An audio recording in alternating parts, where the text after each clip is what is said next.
America के investment banker Goldman सैक्स ने दुनिया भर में कमोडिटी सुपर साइकिल की आशंका जताई है। चीन में मांग बढ़ने की संभावना और दुनिया भर में पूंजी का प्रभाव बढ़ने से प्रमुख कमोडिटीज के दाम बढ़ने की आशंका है। खासतौर पर कच्चे तेल की और कॉपर की कीमतों में फिर से तेजी की संभावना लगाई जा रही है। सर, क्यों आएगी तेजी, क्या वजह है, कौन कौन सी कमोडिटी हैं? गोल्डमैन सैक्स की रिपोर्ट आमतौर पर मौजूदा धारणाओं के बिल्कुल विपरीत है और गोल्डमैन सैक्स अपनी इस रिपोर्ट में ये बता रहा है और नंबर्स के साथ, डेटा के साथ बता रहा है कि कमोडिटीज़ का जो सुपर साइकिल शुरू हुआ था, सुपर साइकिल का मतलब है जब कमोडिटीज़ में लंबी तेजी का दौर शुरू होता है, वो सुपर साइकिल मजबूत है और चल रहा है।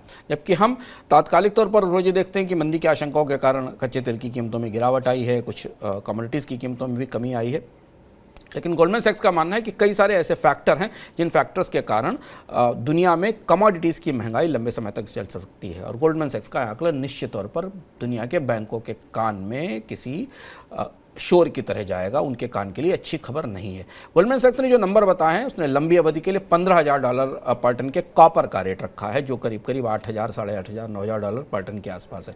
गोल्डमैन सैक्स का मानना है कि कॉपर जो सबसे महत्वपूर्ण और इस सबसे ज़्यादा कमोडिटीज़ के मामले में बाजार का मूड क्या है, कमोडिटी सुपर साइकिल का जो सबसे बड़ा इंडिकेटर है, सबसे बड़ा संकेतक है, जिसको आप झंडा बाजार कह सकते हैं, वो कॉपर होता है, तांबा होता है। तो तांबे की कीमतों को 9,000 से 15,000 पर टन के आसपास का आकलन गोल्डमैन सैक्स ने दिया है कमोडिटी में। ये माना गया है कि सोने का भाव तो $2,000 से ऊपर पहुंच गया, हम लोगों ने कल डिस्कस किया था, और ये माना जा रहा है कि $2,000 से ऊपर $2,100 के आसपास प्रति औंस के आसपास जा सकता है। तेल की कीमतों में भी हालांकि गोल्डमैन सैक्स ने $100 पर बैरल के आंकलन को थोड़ा कम किया है, पर $80 से $90 पर बैरल के आसपास के आंकलन अभी उपलब्ध हैं। तो ये तो हुई उन लक्ष्यों की बात जो दुनिया के बड़े निवेशक मान रहे हैं। वजह इसकी क्या बताई गोल्डमैन सैक्स ने, वो महत्वपूर्ण है।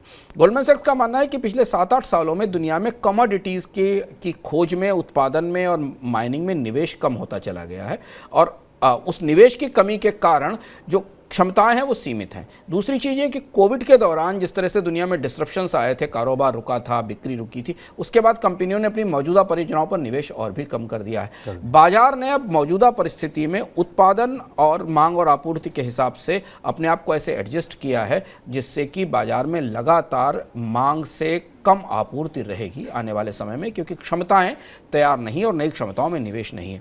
दूसरा जो महत्वपूर्ण फैक्टर यह है कि माइनिंग सेक्टर में निवेश लंबे समय के लिए किया जाता है और उसके लिए सस्ता कर्ज चाहिए। कर्ज सस्ता नहीं है, कर्ज महंगा हो गया है, इसलिए नई माइनिंग परियोजनाओं में भी आने वाले समय में निवेश नहीं आएगा। ये दोनों परिस्थितियां बता रही हैं कि कमोडिटी की कीमतों में आने वाले समय में बढ़ोतरी दिखाई देगी।